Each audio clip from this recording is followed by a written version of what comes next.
Joining me now, former hedge fund manager Stephen Weiss. He's the author of The $1 Billion Mistake, Learning the Art of Investing Through the Missteps of Legendary Investors. He was managing director at Lehman Brothers as well. When you're looking at this legislation, where's the biggest impact? The biggest impact right now is for the consumer, and it does benefit the consumer in terms of easy to read contracts, meaning no more teaser rates that they don't know, sneaking up credit card payments and so forth. But I'm not sure it's going to be the ultimate effect because the banks will just shift the fees they charge elsewhere, for example, to checking accounts.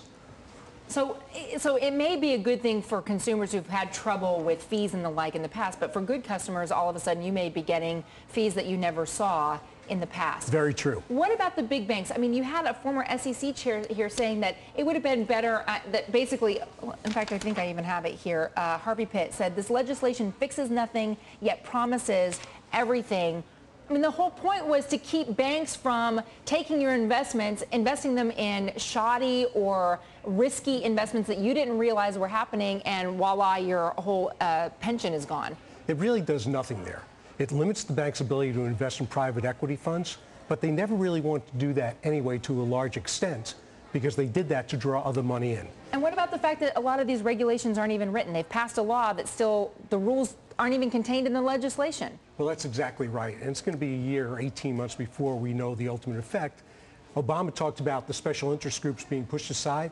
Now's when the lobbying is really going to get going because we don't know how the laws are going to be written. There are going to be 300 new regulations. We just don't know what the effect of those are going to be because they don't exist yet. And how open, how vulnerable are the regulators to the lobbyists? Very vulnerable. As we saw even in this bill, the auto dealers are exempt. Yeah. And the second largest debt load that a consumer carries is their auto lease or their auto financing next to their mortgage. Stephen, thanks so much for coming in. I hope you'll come in with us again. Thank you for having me. Appreciate it. Victor Kozani, Pirate of Prague. Victor Kozani is your typical con man. Came over from Prague, from Czechoslovakia, as an 18-year-old. Literally talked his way to Harvard. He befriended a Harvard professor. That Harvard professor got him into Harvard, introduced him to another professor, who he moved in with this professor and his wife. It wasn't too long before Victor Kozani runs away with that professor's wife, marries her, and has a kid. He leaves her and said, I'm going back to Prague. Goes to Prague. Czechoslovakia at that time was deciding that we don't want to be communists, we don't want to be socialists, we want to be capitalists. So they went through what a lot of countries did. They developed a voucher system. And for $35, you can buy a book of vouchers and turn those in for shares of the company as they come out, for companies as they come out of state coffers, right? Become private industry. Victor Kozani says, this is my ticket.